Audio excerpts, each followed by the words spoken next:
What's up, everybody? It's Louie back here again. Breakdown UFC 265. Quick recap of last weekend. I did awful. It is what it is. A lot of fights fell off. A lot of the fights were fighters that I weren't too familiar with. And they were basically coin flips, and I got them wrong. And, one of the biggest ones is Ryan Barberena and Jason Witt. Jason Witt's chin held up, so it is what it is. And then, Uriah Hall and Sean Strickland. I think you had to take Uriah Hall there at plus 180, and Sean Strickland, just, it's his time. So good on him. It is what it is. Just looking forward to this week. You got a great main event. Derrick Lewis taking on Cyril Gane for the interim heavyweight title. Either one of those guys fights Francis Ngannou. It's going to be a great time. Amanda Nunes fight fell off, but you still got some good fights, some important fights. You got Jose Aldo taking on Pedro Munhoz, and you got Michael Chiesa taking on Vicente Luque. Very important fight at the welterweight, and then Song Yadong taking on Casey Kenny. Two guys trying to break it into the top 15 at bantamweight. So, I did my research, just looking forward to winning some money and getting some picks. A lot of close picks, a lot of close fights. So, hopefully I can do better this week. So let's get into it. Main event prelims at 135 bantamweight. You got Vince Morales taking on Draco Rodriguez. Morales, his last fight, took on Chris Gutierrez. First round, he got hit with the left cross moving forward. He gets walked down, and he eats a lot of leg kicks, and he gets backed up to the fence and then eats a head kick. Then the second round, he gets walked down, eats straight right and leg kicks as he's backing up, and just gets TKO'd with leg kicks, and that was the story of that fight. And, it sucks that he got TKO'd with leg kicks, but it is what it is. Chris Gutierrez, I think, is a tough opponent. He won the last fight. Draco Rodriguez, his last fight, he fought Amin Zahabi. In the first round, he stalks forward with a lead uppercut. He gets hit with jabs, but he lands a counter uppercut, but he stalks, but he gets knocked out with a straight right by Martinez. And then with the straight right, his fight before that, he took on Adrian Martinez. The first round, he moves forward, he lands a straight right. He catches his kick, and he gets in a full guard, but he gets out of an armbar attempt and an omoplata attempt. And then he's able to get submission with the arm triangle and a scramble. And, and Vince Morales, he actually beat Amin Zahabi a few fights before, and Amin Zahabi just knocked out Draco Rodriguez. Look at the betting line, Rodriguez minus 115, Morales minus 105. Really tough fight here to predict. Neither fighter's particularly good. I really don't know. I think, based on what I watched, I can't really say for sure. I got to go with my gut on this one. Very close call, but Vince Morales beat Amin Zahabi. I mean, that's a good separator for me. My pick here is Vince Morales. Prelims, fun fight at lightweight. You got Bobby Green taking on Raphael. Bobby Green took on Thiago Moises his last fight. The first round, he gets taken down to double from space, but he's able to slide him off and land in the north-south position. And then back on the feet, he lunges a jab in range, and then he moves out, and he gets countered with the right hooks as he's leaning in when he throws his jab. In the second round, he shoots a high single from space onto the fence. He gets a takedown, but Moises is able to get to his feet and around Green's back, and then he gets put in a heel hook, scrambles out, and then he crowds against the fence, and he's able to pick his shots against Moises. And in the third round, he gets hit with a counter right off of his jab. He throws a jab. He gets the body lock takedown, but Moises is able to get around whenever Green goes for the Kimura. Just showed poor ring IQ there. I don't know why he would go for a Kimura at the end there. And then Fiziev, he took on Renato Moicano his last fight. First round, lands kicks to the body and legs at range. He gets countered with the right hand off of a body kick, but he's able to stuff the double attempt. And then he lands a left hook to the body, and then a right hook, and then another left, and he's able to get the knockout victory over Moicano. Before that, he took on Mark Diakese. In the first round, he gets the body lock takedown against the fence into full guard.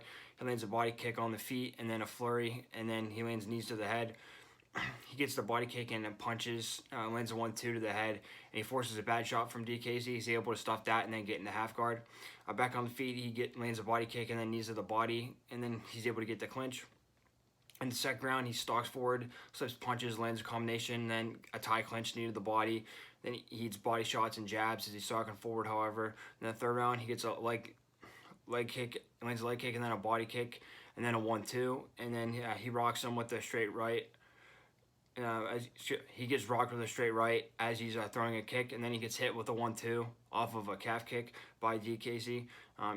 Not the best ending to that fight, but he was able to control most of the fight and take out a tough prospect in Diakese.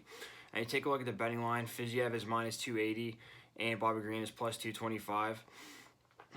And, you know, I don't like the betting line at all, but Bobby Green, I don't like his ring IQ at all. And, you know, Fiziev has power, and I think he's going to be able to walk Green down. And, you know, I think his takedown defense is decent enough. I just don't trust Green here. You know, I think Green should have won against Thiago Moises, but, you know, maybe he doesn't, you know, he doesn't perform to his ability, and isn't as aggressive enough as he should be, and he shows poor ring IQ sometimes and gets in bad positions himself. My pick here is Raphael Fiziev. On the main card of 135 bantamweight, Song Yadong taking on Casey Kenny. Song Yadong last fight took on Kyler Phillips. First round he comes forward with hooks, but he gets countered and eats a head kick, and then he lands a counter uppercut of his own. He gets hit with a straight right as he's moving forward, but then he gets taken down, but he gets right back up. And then he lands an uppercut against the fence. In the second round, he gets hit with a head kick as he's moving forward. He's able to stuff the takedown with a whizzer. He gets hit with a jab as he's rushing forward by Phillips. He gets taken down as he's moving forward, but you know, gets back up. He, you know, decent takedown defense. If he does get taken down, not there for too long. Then he lands an overhand right in the exchange. In the third round, he sprawls on the double. He lands a combination to the body, and then lands a counter left off of Kyler's jab. He stalks forward and lands combinations. He gets taken down with a double from space, but he rolls and reverses into full guard and ends the fight on top, which is good to see. And Casey Kenny, his last fight, he took on Dominic Cruz. In the first round, he gets hit with a head kick. He stalks forward, lands a head kick, and then lands a check right as Dom is moving forward, and then he lands leg kicks as he's moving forward. In the second round, he stuffs a double leg attempt. He gets out of range when Dom throws, but he gets cut from the outside with a left from Dominic. And then at range, he gets hit with a body shot, and then hook as Dom slides. And then he eats a flurry, but he's able to land counter left. He eats a straight right at range.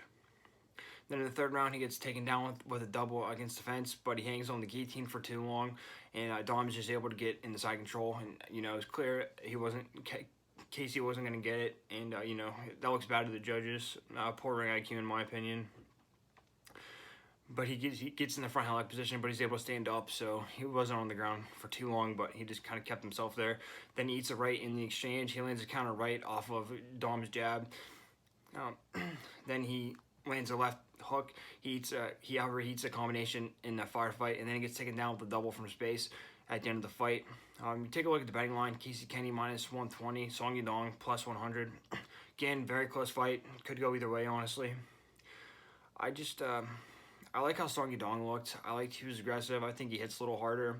I think his takedown defense is good. And then I like the fact that he ended the fight on top. I just think that's, you know, it might come down to the third round because it's so close. And it might come down to the final minute of that third round. And if Song Yadong can pull that out, you know, I think that's a huge advantage. My pick here is Song Yadong. On the main card, you got a fun scrap at women's strawweight at 115. Tecia Torres taking on Angela Hill. Tecia Torres, she took on Sam Hughes her last fight after a little layoff. First round, she lands a blitz, and then she lands a head kick. She blitzes her to the fence, but gets clinched. But then she breaks away, lands a Superman punch and a flurry, but she gets hit with the jab at range. But then she slides away from the jab. She stuffs a clinch and lands a flurry, and then she gets a blast double and ends the round on top. And then, unfortunately, the fight ends in a cut. And for the first round, she looked good. Her last fight was in June 2020, so a little bit of layoff there, but she looked good in her return to action. And then Angela Hill, her last fight, she took on Ashley Yoder. The first round, she lands 2 right hooks, backs away from the jab. She's able to control the clinch on the fence. And then she lands a right hand on the fence and then gets the body lock trip. And then in the second round, she's able to land a right hand on the fence.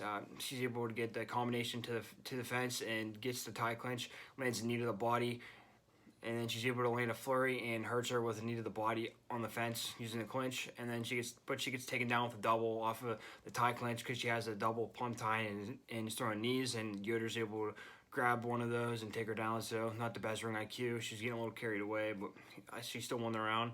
Then the third round, she gets the clinch on the fence and lands knees to the body. But however, she gets taken down with the same thing.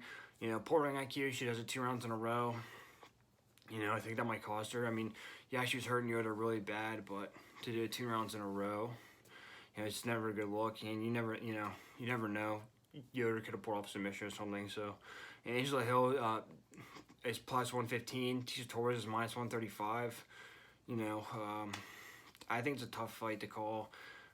Angela Hill, you know, underdog. It's always good to get her at an underdog price, but I don't think it's that big of an advantage price for me. I like Teja Torres. I mean, I know Sam Hughes isn't the best competition, but neither. And I know Angela Hill looked good against Michelle Watterson and Claudia Gadelha, but Teja Torres just looked more aggressive. She looks to come out, lands those flurries, lands hard punches. She hits harder. I think it'll be a close fight, but I think Torres will have the more meaningful shots. She'll throw the harder punches. I think she'll be able to hurt Hill. My pick here is Teja Torres. Feature fight on the main card, 170 men's welterweight. You got Michael Chiesa taking on Vicente Luque. Very important fight for this division for the title picture. Winner of this, I figure they got one more. They'll be in a title elimination fight, I think. Michael Chiesa, his last fight, he took on Neil Magny. In the first round, he throws a right and then he gets the clinch. He uses his punches and then he's able to get into the clinch from there. He stays at range and eats a few jabs. He tries to get in with jab and he slides out whenever Neil throws. He gets the body lock takedown off of Magny's jab and into half guard, and then he's able to attempt the Kimura. Second round, front kick, and then he gets the clinch. He can't get the trip, and he presses Magny to the fence, then gets the body lock takedown. And then Magny sweeps, but Chiesa scrambles and is able to get on top. And Neil gets to his feet, but Chiesa keeps the clinch and lands on top from Neil's trip attempt into half guard. So Chiesa just has heavy hips. Whenever Magny tries to trip him or throw him, he just stays on top, lands on top. His ground position awareness is, top notch. I think, once he gets on you, it's hard to get him off. So. In the third round, he eats a blitz, but he's able to get the clinch again. Neil has the body lock, and then Chiesa keeps the overhook. He gets taken down with the body lock lift, but he gets right back up, and Magny's around his back, but then he's able to get off of there, and then back on the feet, he lands a straight left as Magny rushes forward, and then he uses a double jab, and then a double leg takedown attempt on the fence, then able to get the clinch from there.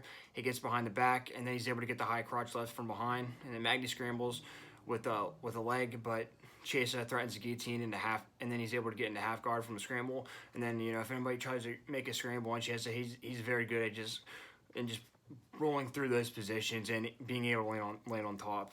Very good scrambler, Chiesa. And then that fight had 2 more rounds, but it basically played out the same, so I figured I'd leave it there. And Vicente Luque's last fight took on Tyron Woodley. In the first round, he gets clinched to the fence, but he's able to reverse.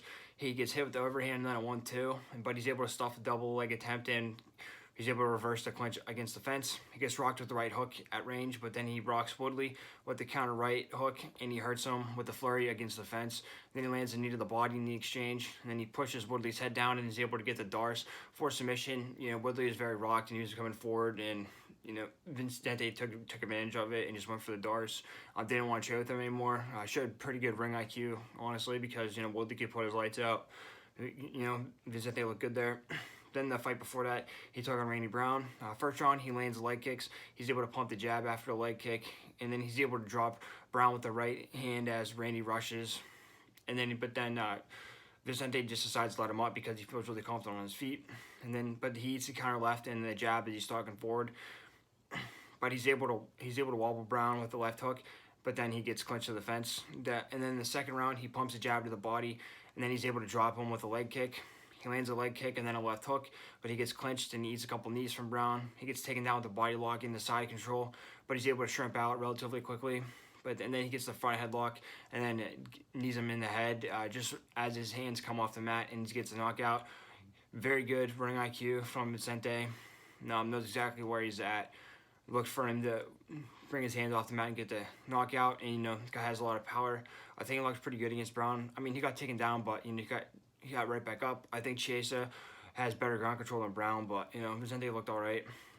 Look at the betting line. Vicente is -115. Chiesa is -105. Basically a pick 'em here. This fight could go either way again.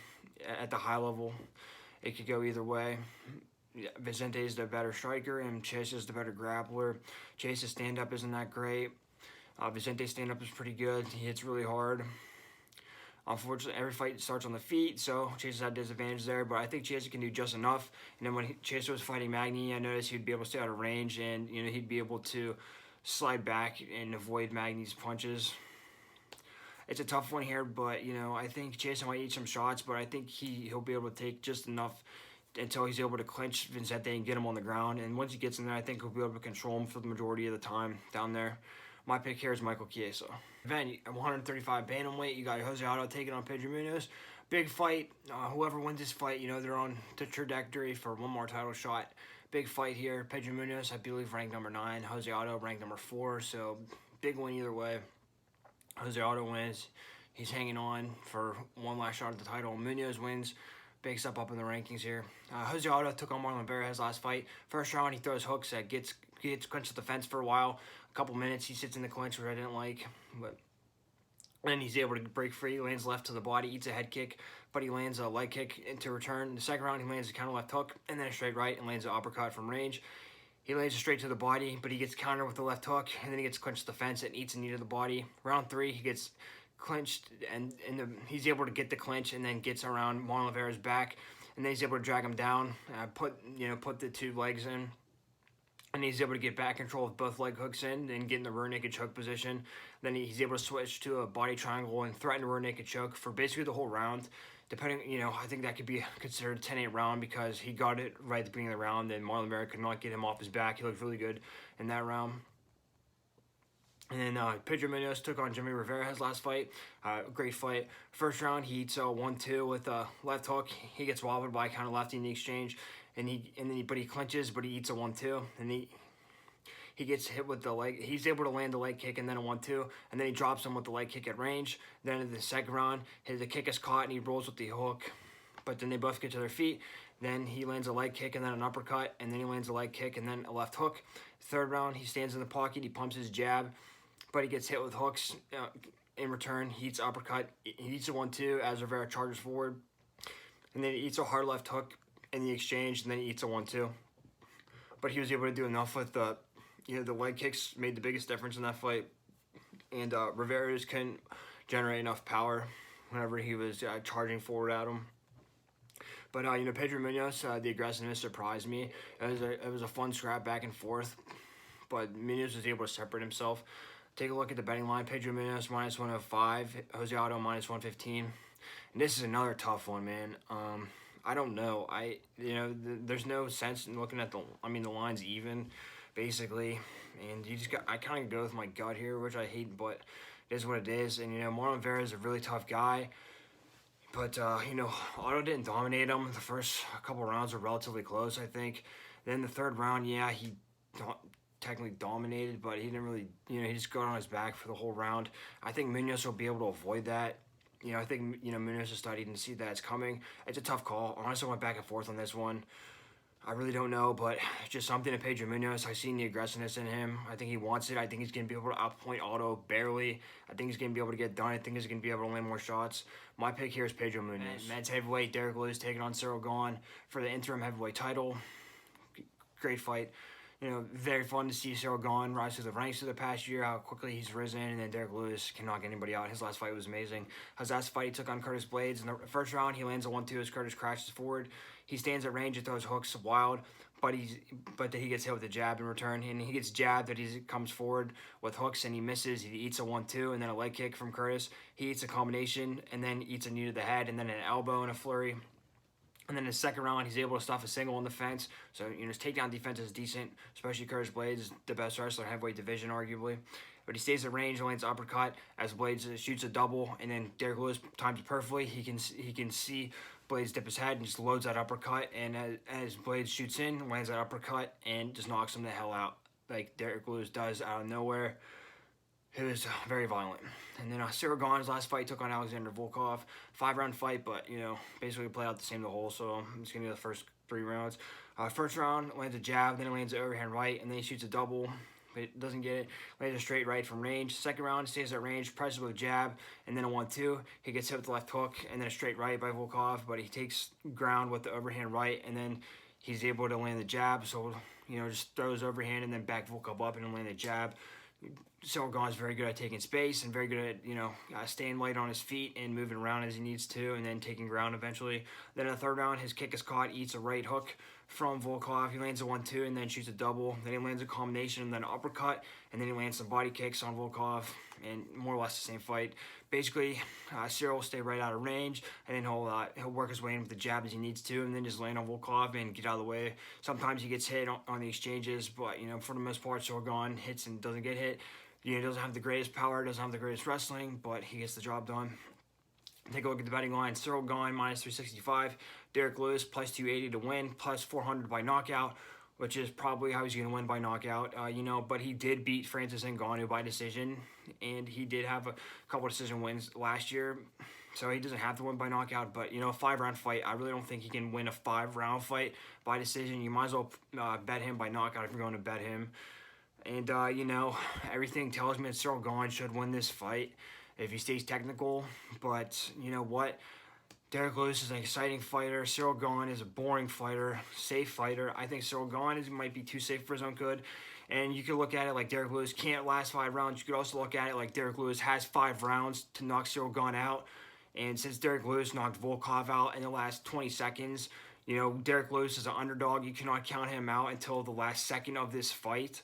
And for that price, that underdog price, he's somebody that he's in the entire fight. So that's at least a good underdog to have. I might be crazy. I might eat my words here. And maybe it's just me as a fan, but I just have a feeling. I think Derrick Lewis can get it done. I don't know how. I really think he can do it. And the price is too good to pass up. My pick here is Derrick Lewis. Thank you. I appreciate it. Sorry I've had a bad couple weeks again. And honestly, I might do bad on this card. But it is what it is. These fights are very close. Very hard to judge here. Very hard to predict. But, I did my best. I watched my tape. It is what it is. It's still a fun fight. Great card. We've had a lot of great fights this summer. I don't care. And then, even in other promotions, even in Bellator, I mean, what a great fight. What a great event for them. Just a great summer for fight fans. And then this year, I mean, they're going to be back in MSG in November. I mean, at least we get that. Even if you do lose some money, you still get to see some great fights. Anyway, I appreciate it. This should be a fun fight. Heavyweight becoming very exciting here. I don't really agree with the interim belt, but that just guarantees a fight with Francis Ngannou, and that'll be awesome to watch him fight either guy. It's a fun card. And Jose Aldo, can he do it again? And then Chiesa and Luque, and that's an exciting matchup. That gives Kamaru a fresh matchup. So thank you guys. I appreciate it. Please leave a comment, like and subscribe, or dislike, whatever. But talk to me. Let me know what you're thinking. We could fight, or we can just talk, whatever. I don't care. Follow me on social media, Twitter, Instagram, Snapchat. Get my post-fight reactions. See if I think of anything else during fight week. Thank you guys. I appreciate the support, and let's win this money this week.